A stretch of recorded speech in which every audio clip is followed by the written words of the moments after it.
Live, this is 8 News Now, Weekend Edition. Hey, good morning, y'all. It's Bianca Holman. We're heading into a warming trend. Sally Jaramillo has the details in the most accurate Weather Now forecast. Good morning. Plenty of sunshine and seasonably warm conditions for today. Temperatures expected to be a little bit warmer than yesterday. 88 degrees, lots of sunshine in store for you. But we will continue to track a couple of changes for the next couple of days. The heat will be the primary concern. We will show you that we will have an excessive heat watch starting Wednesday all the way into your Friday evening. Las Vegas, you can reach temperatures up to 110 degrees, and you can see Death Valley there with 120 degrees possible. For today, not the problem. 82 degrees by noon, 87 by 3 p.m. Those north winds will stay 10 miles per hour. And coming up in my full forecast, we look to tell you more about the hottest temperatures of the year. Back to you.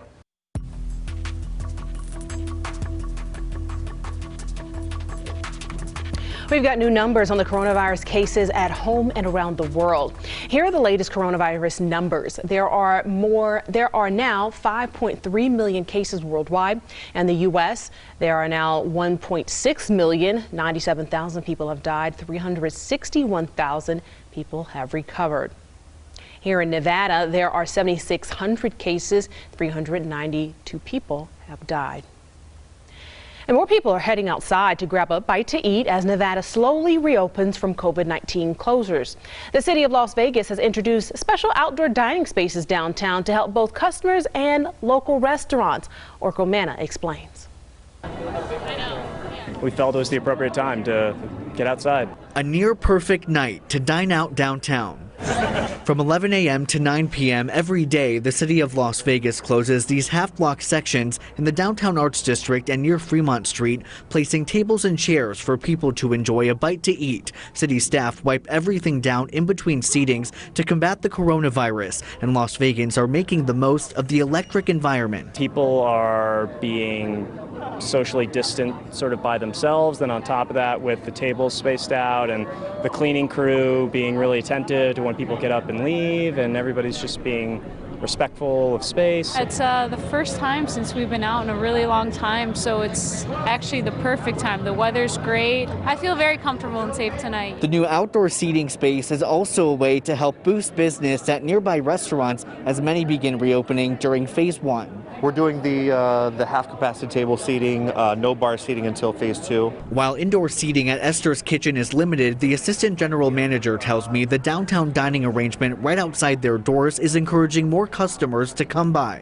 We've been doing about the same numbers because people are able to get that food to go and bring it outside and kind of enjoy the outside, open space dining. The city says it's their way of offering a helping hand. I think the biggest benefit really is for the businesses that can open maybe earlier than they thought they would be able to. As Nevada continues its phased reopening, some say this special seating will become a terrific new tradition. May become a Saturday night happy hour type of situation. Orko Manna, 8 News Now. Governor Steve Sisolak has announced a target date for reopening casinos. June 4th. He's set to discuss phase 2 of reopening the state on Tuesday. Sisolak met virtually with the Vegas Chamber of Commerce on Friday. Governor Sisolak says he does not know when Nevada will rebound from the COVID-19 closures. He believes a vaccine will play a part in tourists returning. People are going to need to feel comfortable when they get on an airplane and they check in a hotel in Las Vegas. Until there is a vaccine that they feel that they'll be immune, so to speak, from the virus, I don't think it's going to be back totally. We certainly won't get our international travelers back. The governor also discussed schools. He says some districts handle distance learning better than others, and it would be impossible to social distance in the Clark County School District. He says a solid back-to-school plan needs to be made within the next 2 months. Nevada's April unemployment rate is the highest in the nation. The State Department of Employment shows Nevada was down over 244,000 jobs throughout April with an unemployment rate of nearly 30%. That's a 24% jump from last April. Unemployment claims are up nearly 200,000 since last year. Initial claims are nearly 6 times the previous record set in 2008. Dieter says its pandemic unemployment assistance weekly filing system is now available after experiencing technical issues. 1099 contract workers and those who are self-employed are now eligible. The first payment is expected next Wednesday. The head of Dieter says our economic situation is worse than the Great Depression. The department is struggling to get through 46,000 pending claims. The director says most of those 46,000 are more difficult claims which need to be looked into. The agency is working to hire staff to process all those claims. The director says people are still having issues on the website and on the phone. Earlier this week, we were made aware that people with some specific mobile carriers have been getting an instant busy signal when they call our UI call center, even though there are lines available. Dieter recommends calling different phone lines, and if your case is pending, keep filing the weekly claim so when it goes through, the back pay dates are there. And if you're looking for a job, there are several companies hiring right now. We put together a list and links to apply on our website, 8newsnow.com. The Clark County School District is trying to create a new normal. It's asking for parental input. Sasha Loftus spoke with the superintendent about his efforts to involve the community. We want the protection for our kids, you know. Frank Lamelli is considering the best options to keep his daughter safe. It's either she's going to go end up going to high school or waiting till there's a vaccine, or trust, you know, the superintendent and the governor that my kid's going to be safe. As campuses across the valley look forward to fall, the Clark County School District wants parents like Lamelli to weigh in when it comes to COVID-19 safety. We just want to go out and reach out to the entire community. Superintendent Dr. Jesus Jara and his team released this online survey Thursday. This was an effort to get a broader and entire community input, not only our parents, our students, you know, and folks that are out and throughout the community to go ahead and fill it out. It asks what families find most important, offering options like limiting classroom seating, blended learning, and enhanced cleaning procedures. Obviously, for us to be able to guide our decision making. And though he still has concerns over keeping his kids healthy, Lamelli says he trusts school and state leaders. Just to have a good plan, you know, for aspirants to be calm, you know, and for kids to be safe. To make the right decision for all of our Valley students. They have a lot of work to do. Sasha Loftus, 8 News Now. The entire survey takes about 10 minutes. It's completely anonymous, and we've got that link on our website, 8newsnow.com. Nevada's DMV is rolling out a reopening plan. There's no official reopening date, but the agency plans to only handle services like license renewals and registration application for the next 30 days. Driving tests will not be offered for now. Customers should still go online before going into an office. Coming up, protesting a planned event center at a Las Vegas park. Plus, police searching for the driver that hit these parked cars at an apartment, then drove off. A look at the damage.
Ava, always Ava.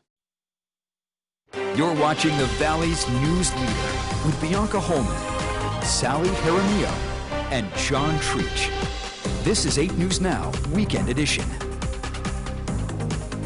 Police are searching for a hit-and-run driver who wrecked several cars in an apartment complex parking lot. It happened Friday at the Stonegate Apartments near Nellis and Sahara. Someone who lives there sent us this video of the damage. Witnesses say a white pickup truck without a license plate hit these cars and sped off. 7 cars and a carport were damaged. Mayor Pro Tem Michelle Fiore officially opened an expansion to Floydland Park Saturday. It includes a 4.2 mile of new mountain bike trails and a BMX pump track.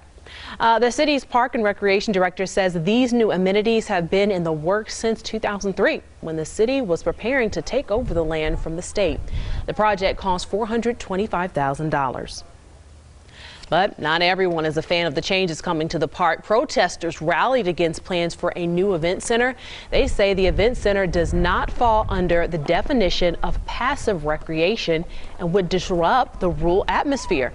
During the ribbon cutting, Mayor Pro Tem Michelle Fiore invited the protesters to her office to talk about the project. Protesters plan to send a letter to the state attorney general's office to determine whether the event center falls under passive recreation. County leaders are warning people against the dangers of leaving children in a hot car. A child's temperature can rise 2 to 3 degrees each minute when left in a hot vehicle. From March to May, EMS workers in Clark County were called out to 102 times for unattended children.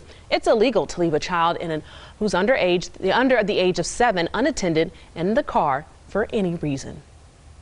Up next, after the break, pro sports were put on hold because of COVID-19. How the NBA is slowly coming out of lockdown with plans to finish the season. Plus, coming up in your most accurate Weather Now forecast, how Memorial Day is shaping up. Plus, more on the hottest temperatures of the year so far. Keep it here.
and we'll see you again next week. Now, live, this is 8 News Now, Weekend Edition. I hope you enjoyed yesterday's temperatures because for today we're expecting a warming trend. Yes, you can see those temperatures increasing about 6 degrees for today. Those lows will show you 65 degrees today. We look to be close to those normal conditions of 92 degrees. That UV index will remain very high for today with that count 9.1 around that 1 o'clock hour. Area of high pressure will continue to be our dominating feature as this will lead us to very hot conditions for the work week. We do show you your radar showing you very clear conditions, mostly sunny conditions, lots of sunshine coming our way, and we're talking the hottest temperatures of the year so far. We will show you with today 88 degrees, by Memorial Day 93 degrees, and then by Tuesday those triple digits return.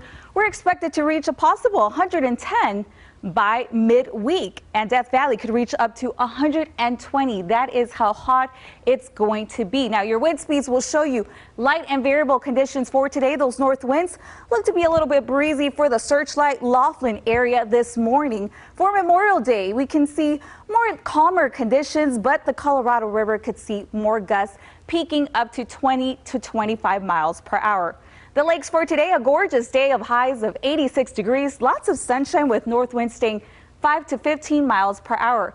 And the mountains, those highs of 68 degrees, lots of sunshine and comfortable conditions. You can see those north winds staying 5 to 15 miles per hour as well. Red Rock, a very beautiful day with highs of 81 degrees.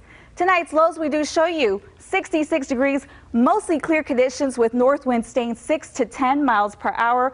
Take a look at how close we are to our normal conditions of 68 degrees. Here are the next 7 days, once again, where we do show you today 88 degrees, increasing to those 90s on Memorial Day. Warmer conditions by Tuesday, and check out these very hot temperatures. Once again, showing you 106, 109, and 108. We have that excessive heat watch starting on Wednesday morning all the way into your Friday evening. Those lows will be in the 70s. Start planning ahead and start drinking plenty of water. And that is your most accurate Weather Now forecast. Back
it in, Nevada.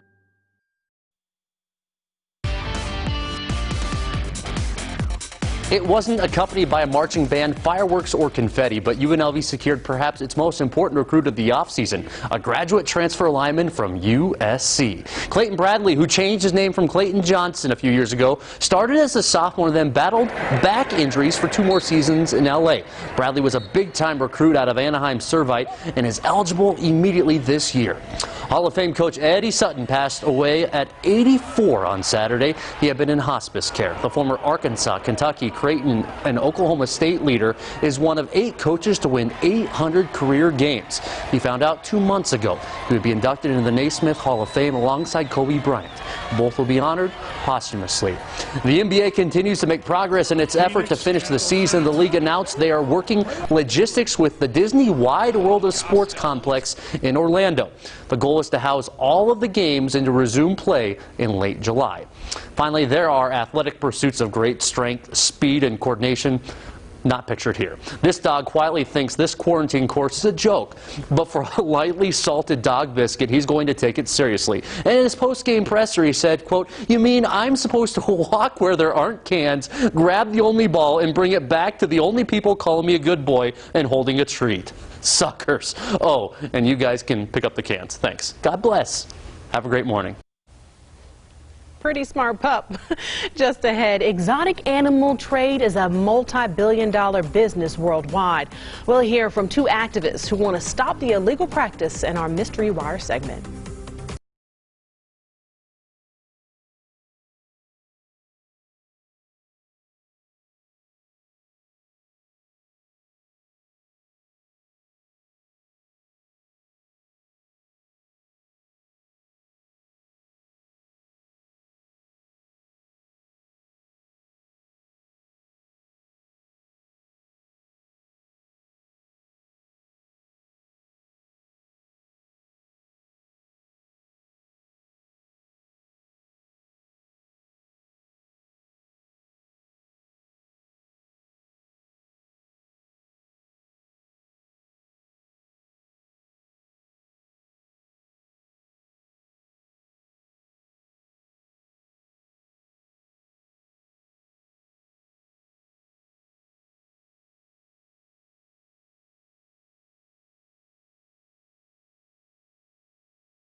The exotic and an endangered animal trade is a multi-billion-dollar business worldwide. In the U.S., it still flourishes because of an illegal underground network of breeders, like Joe Exotic, made famous in the Netflix Tiger King series. Mystery Wire's George Knapp spoke to 2 of the activists working to shut down the breeding and sale of big cats. No one knows for sure how many lions, tigers, ligers, and other exotic animals are lurking in roadside zoos and backyard menageries, but federal officials say there are far more tigers being kept in cages in the U.S. than exist in the wild. We gotta get our tickets. Joe Exotic is one of dozens of big cat breeders. Young tigers are sold for thousands of dollars each, then smuggled across state lines. Most big cats end up spending their lives in cramped, filthy backyard cages. Animal welfare groups and activists are working to close the loopholes and shut down the illicit trade made famous by the Tiger King series. I did touch on also the public safety issue at play. One of Joe Exotic's employees had their arm ripped off. Joe himself has been attacked. This happens even in the accredited zoological institutions. That even the experts get killed. Certainly the roadside zoo owners and the fly-by-night pet owners don't have any business keeping a tiger on their property. Law professor Carney Ann Nasser helped convince federal agencies to focus on shutting down Joe Exotic and is now urging Congress to take action on a wider scale. What is the ultimate lesson from the Joe Exotic soap opera? Animal welfare experts speak to Mystery Wire about the ongoing big cat conspiracy. George Knapp reporting. We'll be celebrating Raiders Fan Day. It's all day long. And we want you to send us your Raiders pictures so we can celebrate you on air. Okay, so it's going to be Wednesday, and you can, of course, send them to us on our social media platforms or at pics@8newsnow.com. And that's it for 8 News Now this morning. We hope to see you back here at 8. Remember, you can follow us on Facebook, Instagram, and Twitter.